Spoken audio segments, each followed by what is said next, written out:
This episode has been brought to you by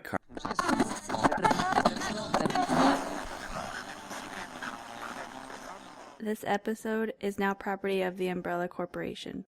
Please stand by. Brady.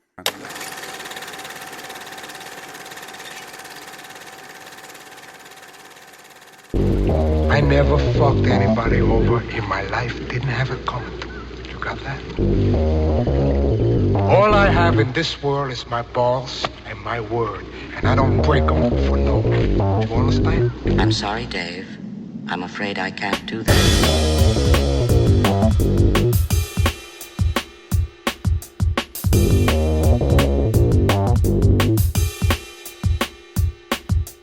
I work for Kaiser Soze. Tu me déçois énormément. I work for Kaiser Soze. Je suis colère, les enfants, je suis colère.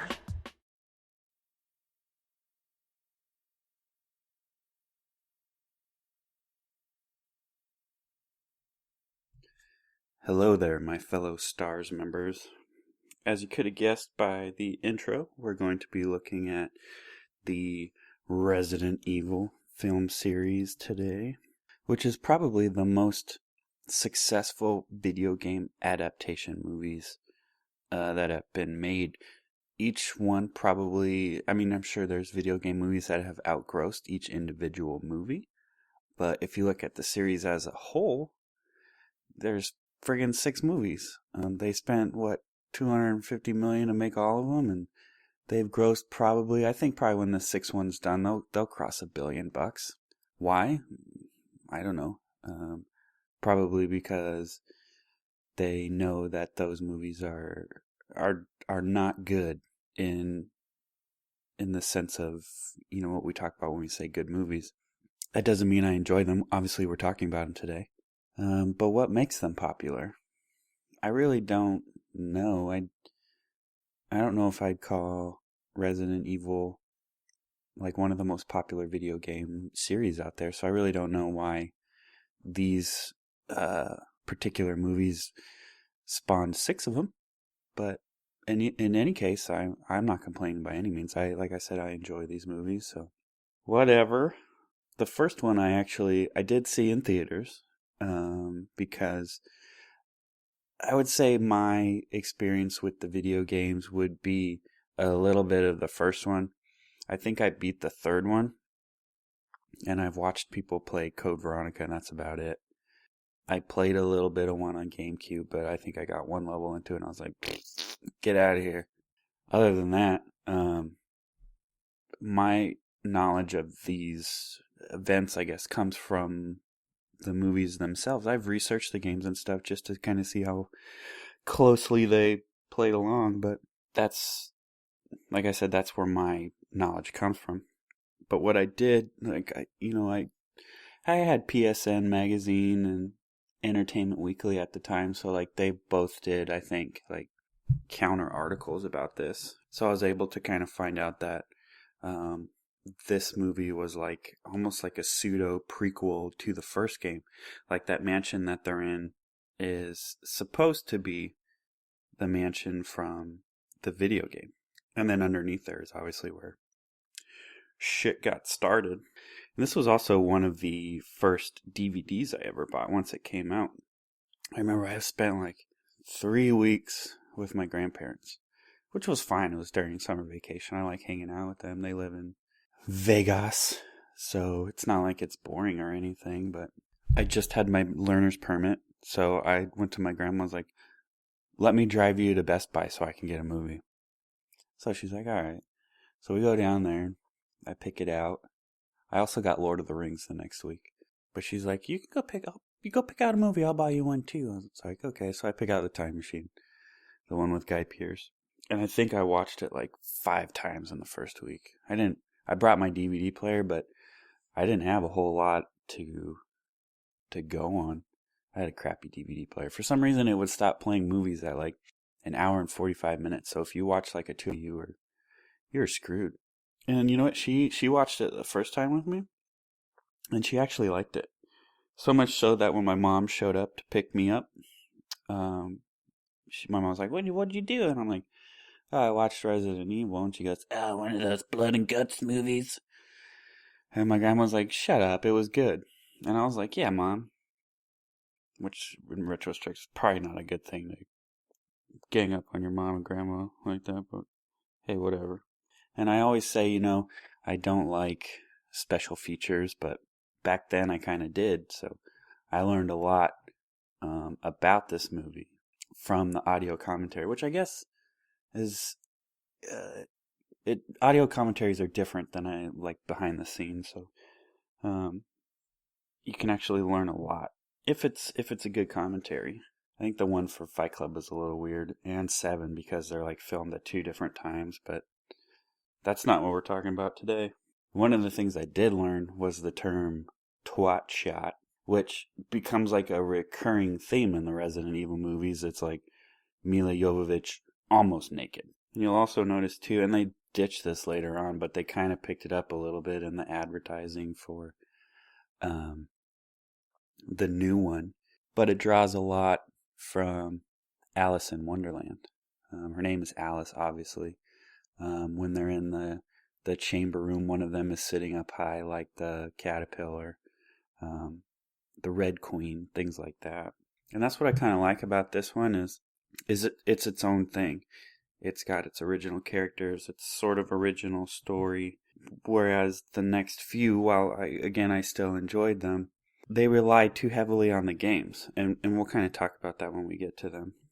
But what I would like to ask you is, if they were there to protect the Hive, when he steals the T-virus, why was she gassed upstairs?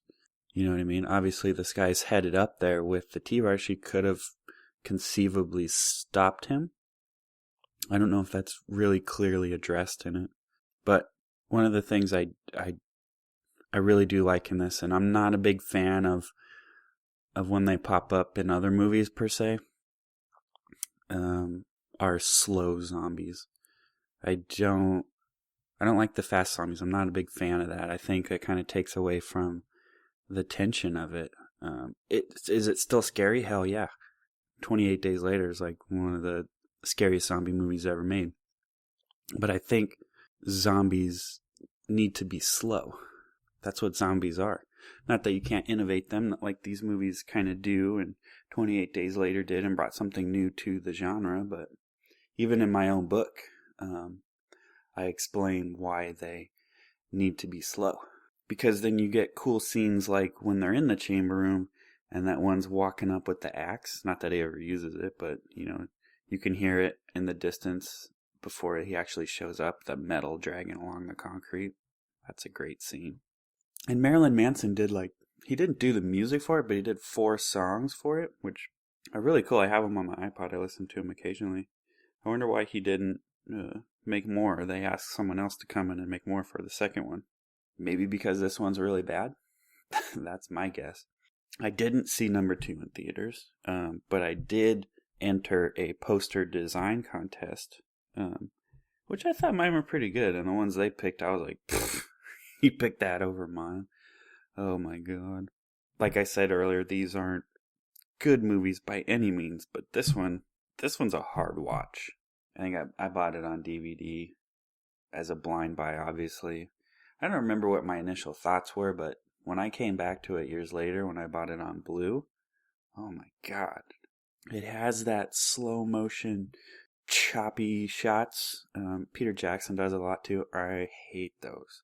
And it's shot like they sucked all the fun and color out of it. Like, these aren't uplifting movies, but they're always bright and in your face, and this one's just like, and not in a good way. Not like The Road sucked out the color. Like, it's just, they forgot to do something in the editing bay with it. It's so weird. It just looks very, very desaturated. And this is the one where I say they start relying too heavily on the game characters. Like, they introduced Jill Valentine, and she's wearing exactly what she wore in the video game. Not like a real world version of it. Like, straight up, okay, let's put her in leather boots and this weird leather skirt. It's not conducive to a police officer, I don't think. But at least she's not wearing heels. I hate when they give female action stars heels. They give it to Mila Jovovich doesn't wear heels for most of this film series, but they do give it to her in Retribution. So the editing in this movie is it's choppy as hell. It's not done very well. The story is not done well. Like, you'd think these people would have actually seen a movie. Like, they intro Alice like 15 minutes into it from the original footage of the first movie, which is silly. If you're going to do that at the beginning of the movie, maybe. But then they reintroduce her earlier in the church, which is where she should have first popped up. If you're going to do an intro like that, then you need to make the audience think that maybe she's not around. The first time you see her should have been in the church because she's wearing the helmet and she takes it off like a big reveal. But we've already seen her. And she looks like she's about to attend a late 90s rave. She's got those baggy pants, probably have random zippers on it. She's got a fishnet thing over her clothes. Her hair looks like it's made into dreads. Terrible costume ideas in this. But one thing that is cool is they're actually zombies coming out of the grave. I can dig that. Maybe not in a Resident Evil movie, but I can dig that.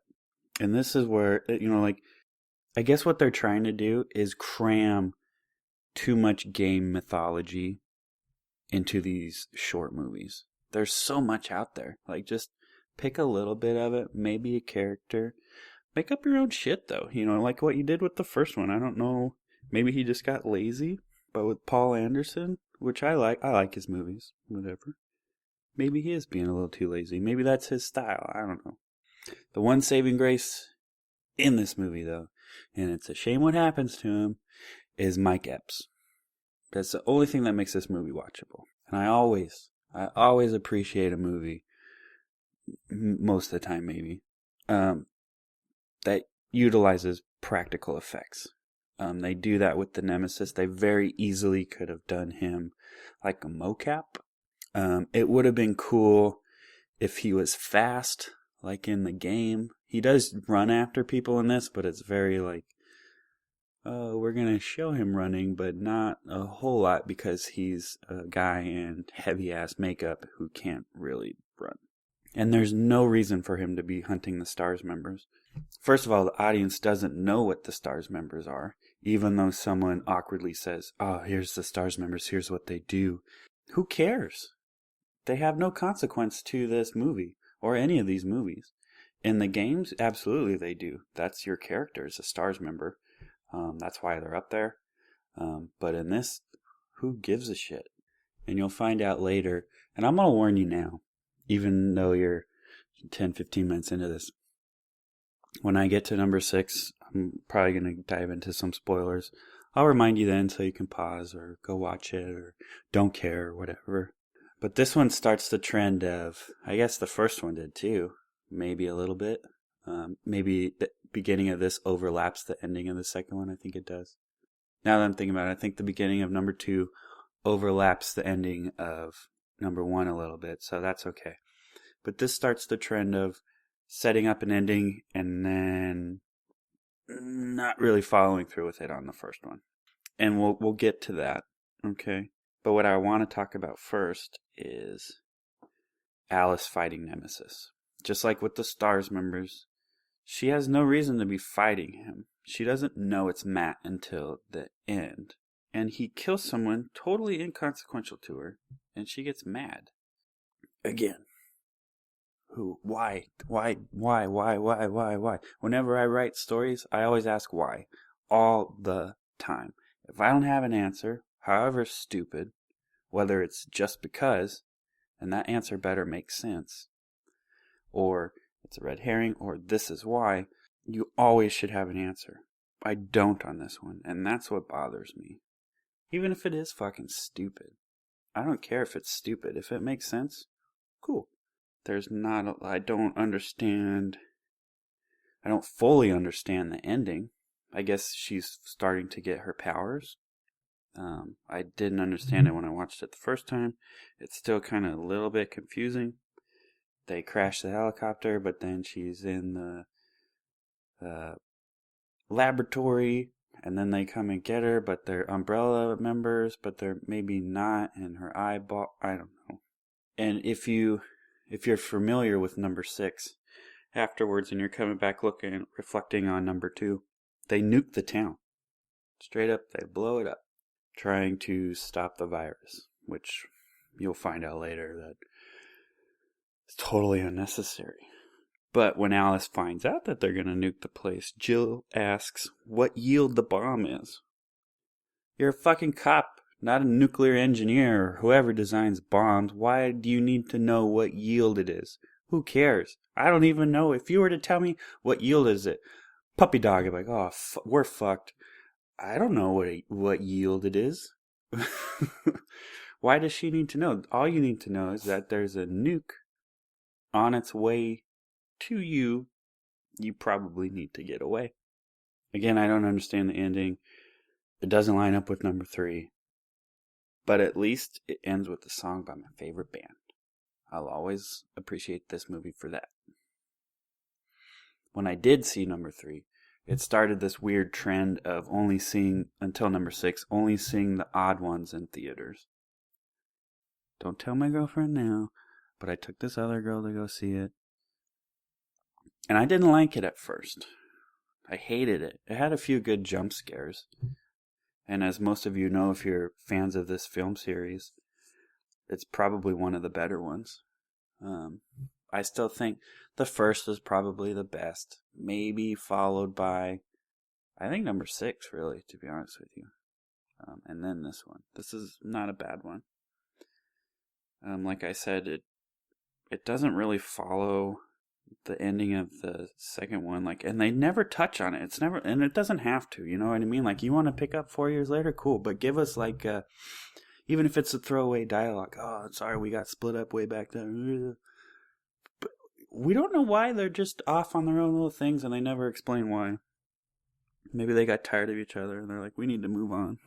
And this one almost sets itself apart.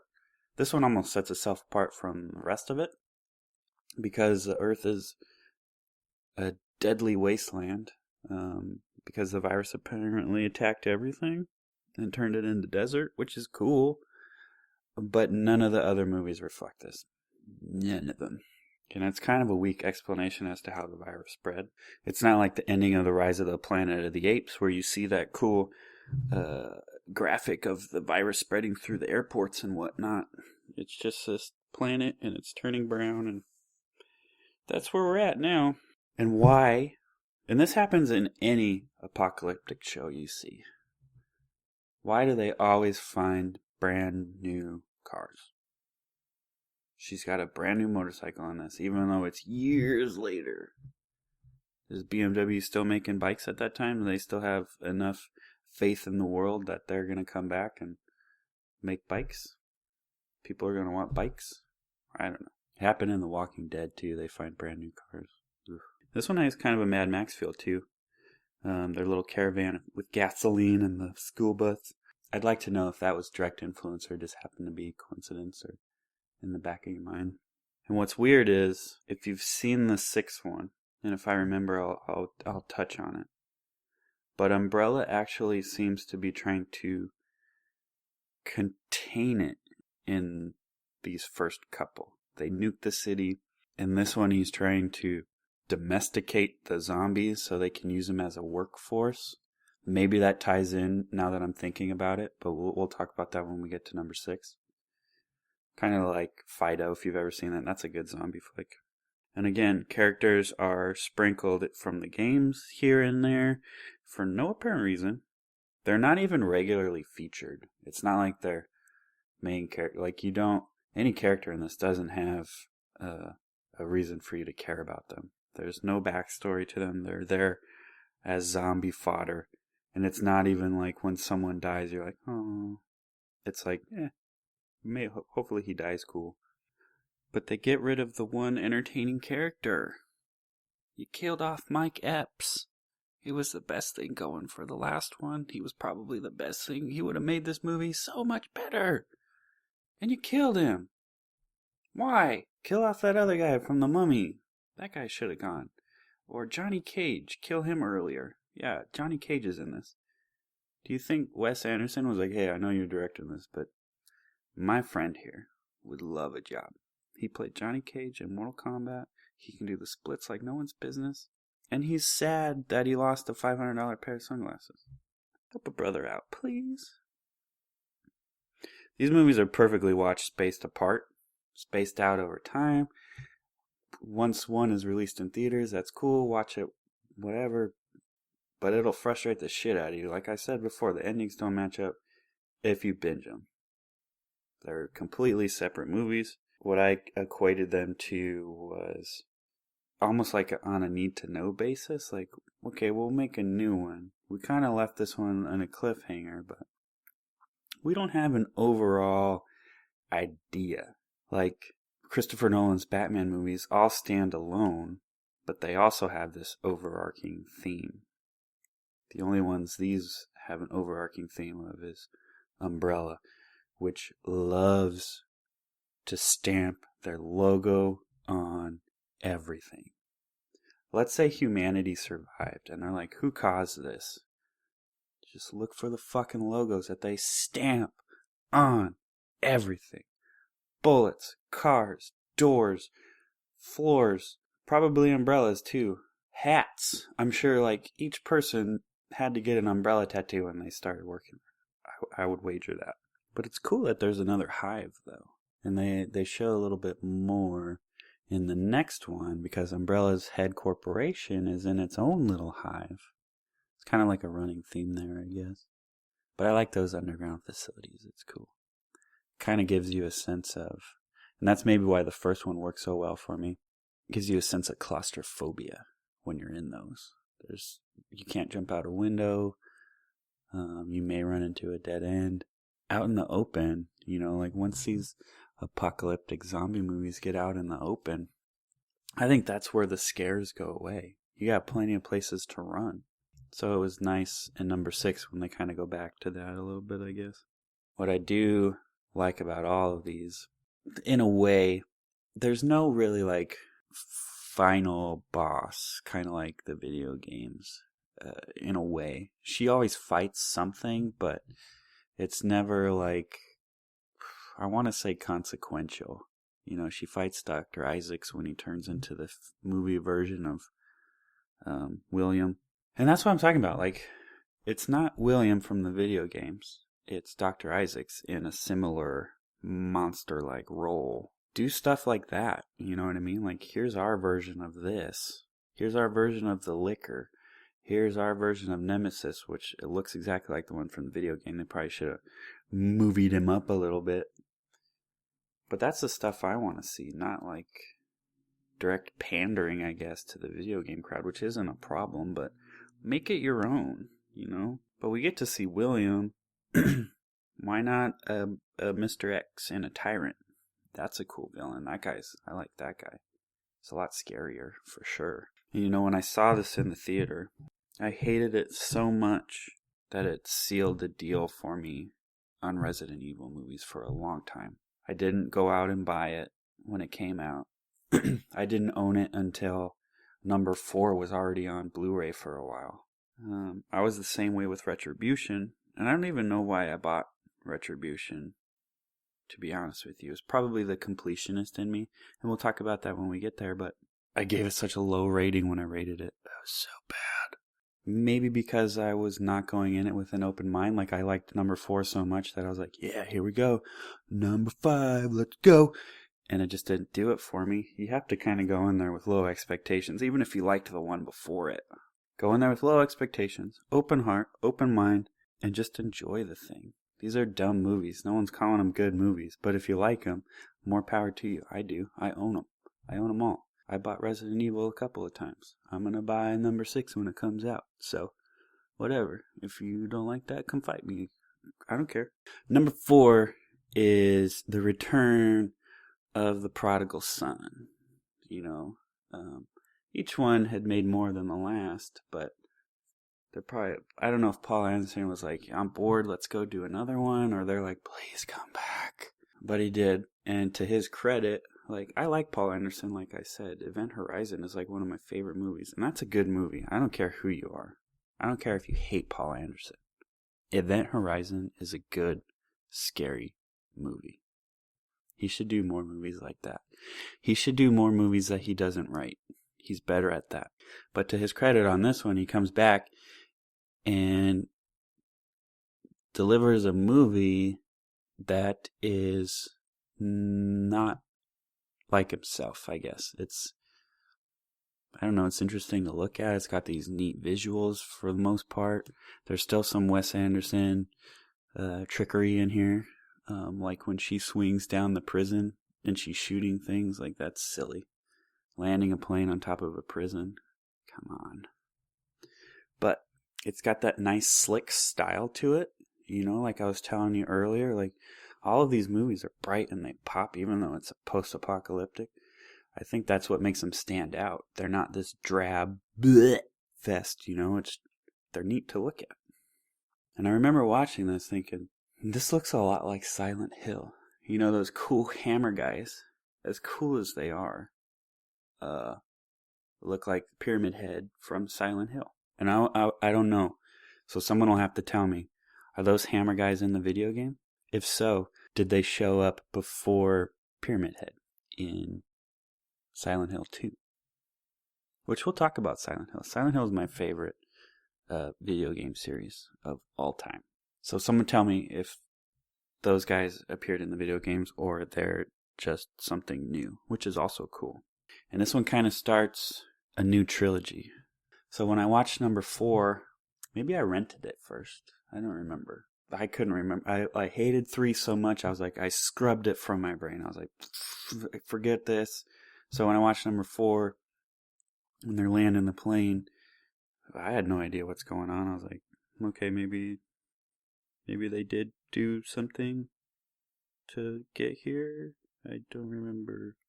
This is really the one that it really does follow the ending of the previous one, I guess. It's one of the only ones that does. I guess 5 does too.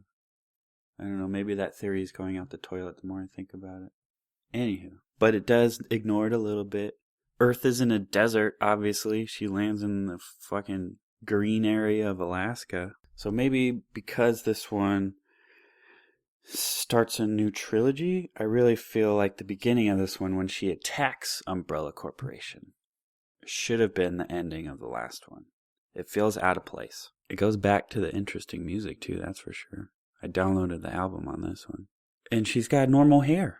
This is like the first time since number 1 where she has normal hair. The second one she had dreads, which were dyed in the 13 hours since the end of the first one.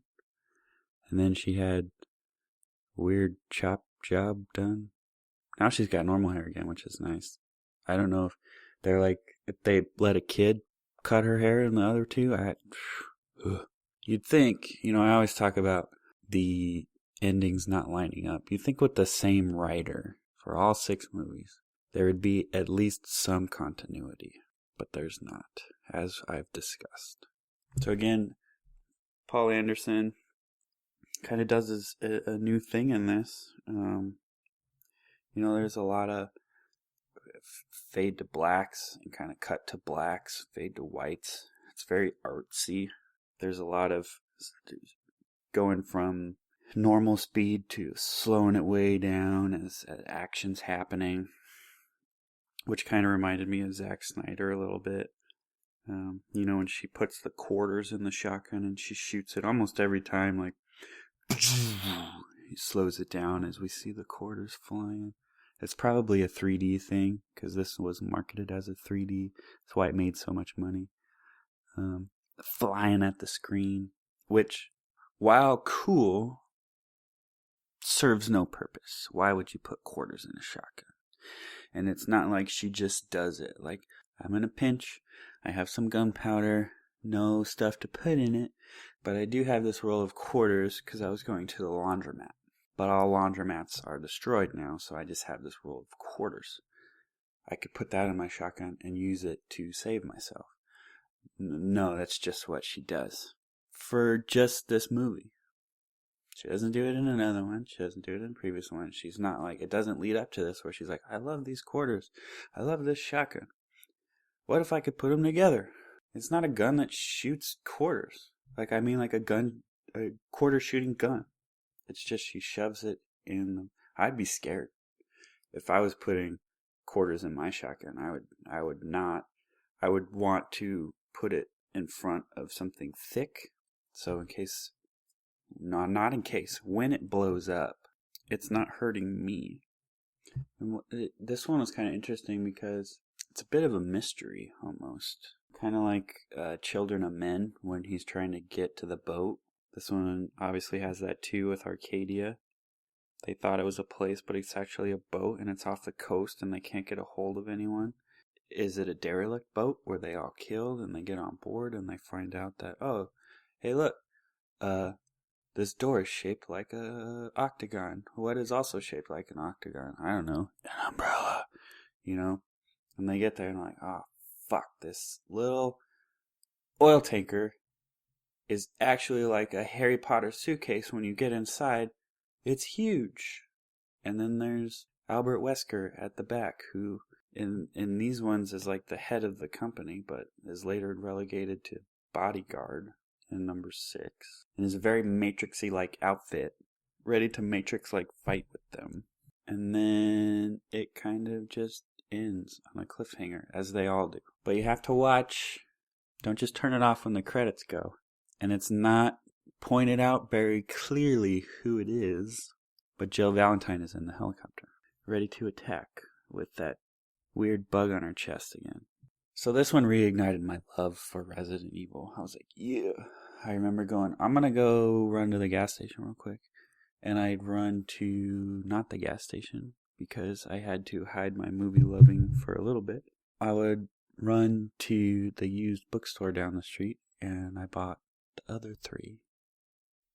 And I'd have to wait until I'd basically have to force someone to let me watch them, which is not cool if you're ever in a relationship and the person you're with is very derogatory or negative or stops you from doing the things you love, unless doing the things you love includes killing puppies, maybe you should not be with that person, or find a way to explain to them like, hey, this is what I love, this is what I'm going to do. You can get over it or you can see yourself out the door. I showed myself out the door eventually, but this isn't Loveline, so again, this one reignited my love. So when number 5 came around, I was like, fuck yes. I was still paying for movies at the time. This came out in September because Resident Evil are September movies. They're not January movies. The first one was released in March. The reason why number 6 probably is going to make less than all the rest is because you put it in January. You should have put it in September. You can't juggle release dates like that on a series. Anyway, so I'm part of this website now. I'm writing movie reviews, but we don't have press access yet, so I'm still paying for movies, which is cool. It was fun. I liked doing it. If I didn't like doing it, I wouldn't have done it. Finding out we had press access was just cherry on the cake. Were we working towards this? Absolutely. Did I think it was going to happen? Not a chance. When it did, though, how cool was that?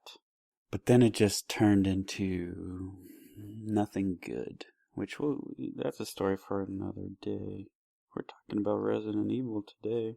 So let me read you my review from the website about Resident Evil Retribution. And again, my thoughts have changed on this since then. I'm just going to start off by saying that movies like these should be graded on a curve, which is true. The stories usually aren't great, there are tons of plot holes, and the acting is, shall we say, less than stellar. Critics blast these movies for the very things I just mentioned, but they fail to realize that these aren't made to win awards. They are made to entertain, and because the people making them love the source material and love making movies. That being said, this movie sucked. I like it now. You could probably stop reading right now because the next few paragraphs are just going to be lambasting this movie. Let's talk about the story first. I'm not even sure this movie had one. It was just an hour and a half of stuff happening. There was some shooting, people running, more shooting, and things that may or may not have been zombies. I made a joke earlier and called it Resident Evil Retread, which it is. Fair point, me. I said it before the movie started, but I was pretty spot on. The prologue is played twice, which is true, but it's the same ending from number 4. It's just played in reverse over the titles, and then it's played again, kind of full speed, which we'll get to in a minute. Once in reverse while the credits roll, and then forward at about twice the speed. It was more interesting in reverse, that's true. Then it goes into a monologue by Alice, which is line for line the exact same speech she gave at the beginning of I Don't Even Know Anymore. That's probably not the case. I was just being a jerk. The entire beginning is exactly the same as Afterlife, which I just said. Hello. Then the rest of it mirrors the original. The Red Queen is back and more annoying than ever. The team is trapped underground and there's a liquor. The one thing I loved about Resident Evil franchise is that each movie felt different. First it was an underground in a lab, then the city, then the desert, and finally the prison. And then this one is underground in a lab. I could go on, but I would just be retracing myself, which is not actually the case. They were not in a lab in this. They were in an underground facility where they tested the T-virus so they could sell it to separate countries and start a new arms race. But instead of nuclear weapons, it would have been biological weapons. So I'm going to correct myself right there. The only thing that makes a bad script worse is terrible acting, and this movie is chock full of it. This is true. The only person who's tolerable in the franchise is star Milla Jovovich, which is true, minus Mike Epps. Both the Resident Evil and the Fast and Furious franchise is trying similar tactics by bringing back older characters from previous movies, which they should have followed again with Mike Epps. Unfortunately for Resident Evil, no one cares about these people, and the reason for bringing people back is flimsical, which is a word I just made up, and I did write that. Did I mention they can't act? Jill Valentine makes faces when she's quote-unquote acting that remind me of faces I make when I'm trying to make people laugh during meetings. Also, Michelle Rodriguez surprised me by not looking like she was pissed off the entire time. I'm not a big fan of Michelle Rodriguez. Every once in a while she turns in something cool like Machete. I liked her in Machete. I liked her in this, she's okay. But she does always have this perpetual scowl. Some people might call it RBF. I don't know if that's RBF, but... How about them costumes? I understand that they put the ladies in form-fitting leather because it distracts the young boys from the fact that this movie sucks. But there's no way Alice would effectively kick ass with knee-high heel boots. She also looks like a Buckley bear. Do you know what a Buckley bear is? Those of you without kids might not know what a Buckley bear is. It's a stuffed bear wrapped in buckles to keep kids interested. They can also keep adults like myself interested for a short period of time. Even Kate Beckinsale wore boots in Underworld. She did for the first one, but not later iterations, by the way. Which I like Underworld too. It kind of mirrors Resident Evil in their quality and stuff.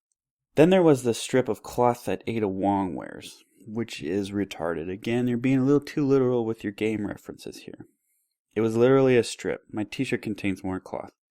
She's supposed to be a top operative that broke into a top secret high-tech facility buried deep under the ice. Yes, ice. And she wears no body armor and only brings a pistol. At least put on jeans and a jacket. You'll catch cold. She did. If you're breaking into a top secret Russian submarine base, I don't know. Put on some yoga pants at least. Keep those legs warm. This movie insulted my intelligence. It doesn't now. Maybe because I'm dumber.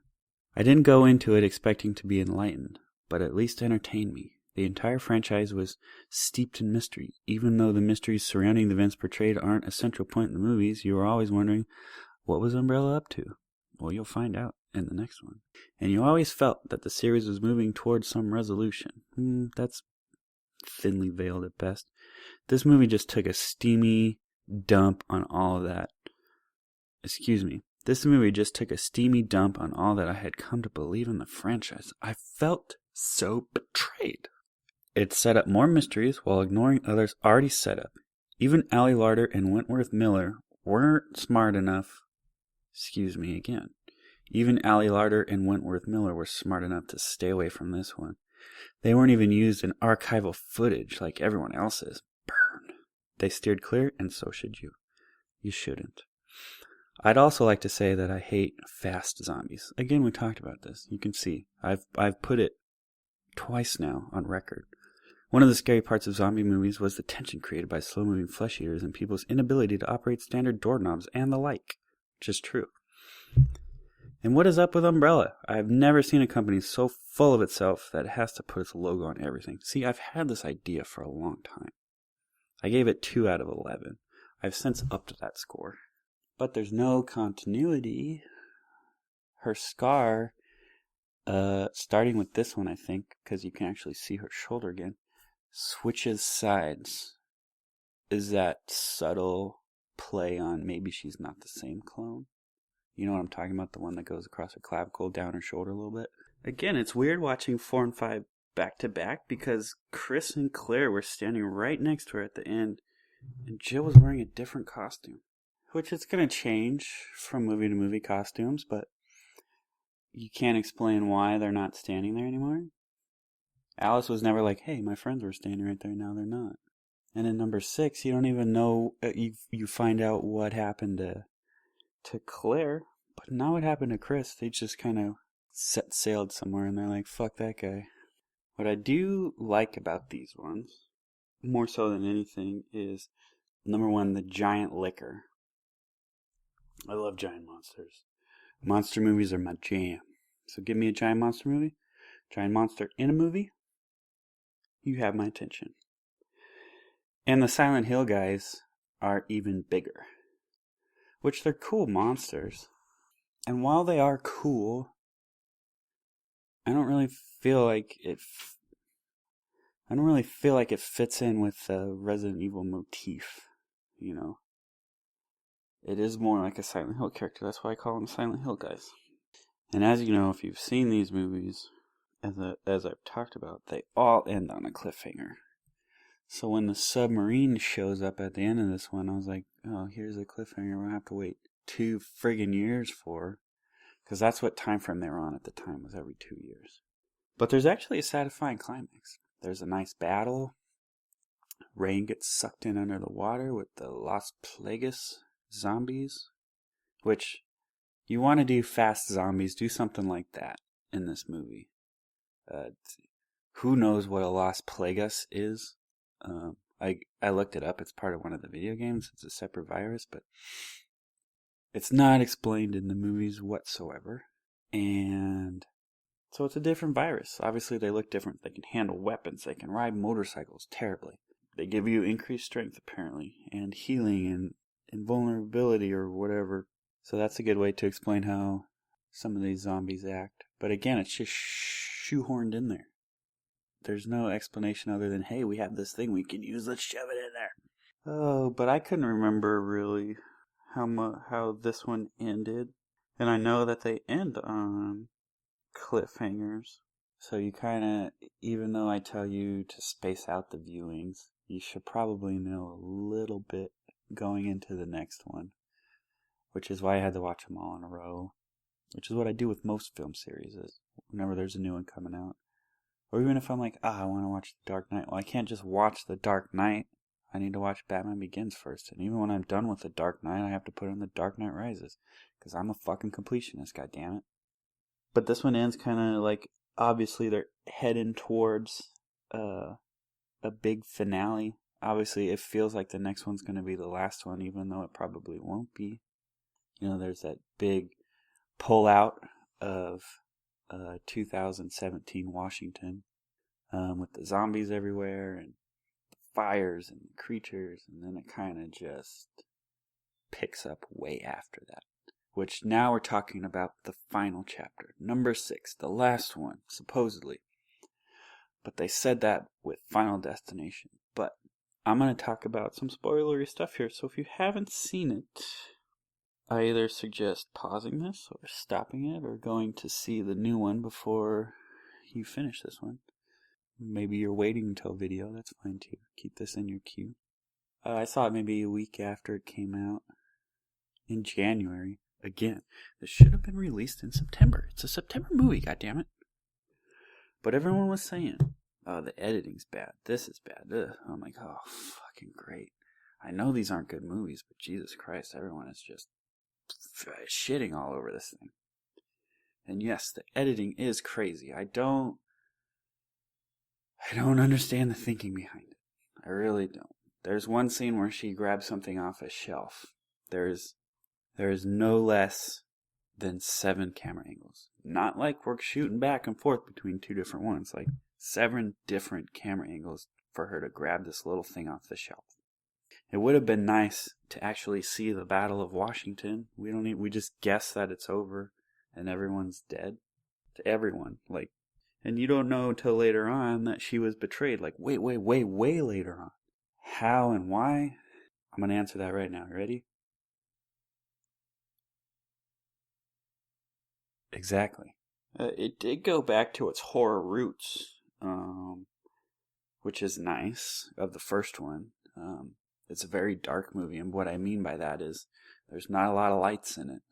A big majority of it takes place at night, or in the original hive where there's not a whole lot of power going on.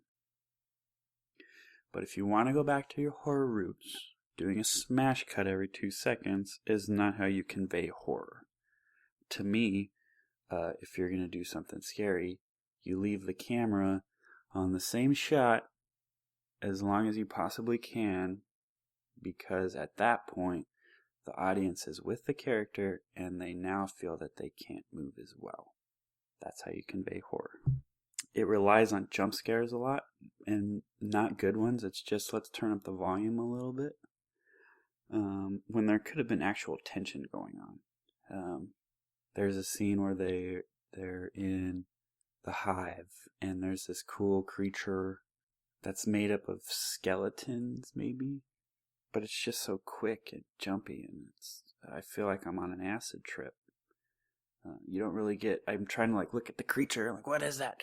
But I can't tell, and I'm just moving around into these weird, I don't know if it was an editing choice, or the editor was like, hey, let's chop it up, or someone was trying to defragment the movie and that's what happened, or if it was Paul Thomas Anderson or what if this was directed by Paul Thomas Anderson? That'd be interesting. Probably be 2.5 hours, that's for sure, at least.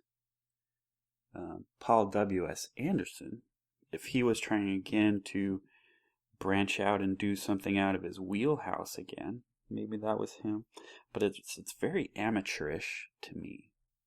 Whenever you see 14 different camera angles, to me that just screams amateur. That's something I would have done way back when before I knew some stuff. And I found myself multiple times saying, that's stupid. And not because of what people are doing per se, because yes, these are stupid movies. We've talked about that. But because she puts people in danger all the time.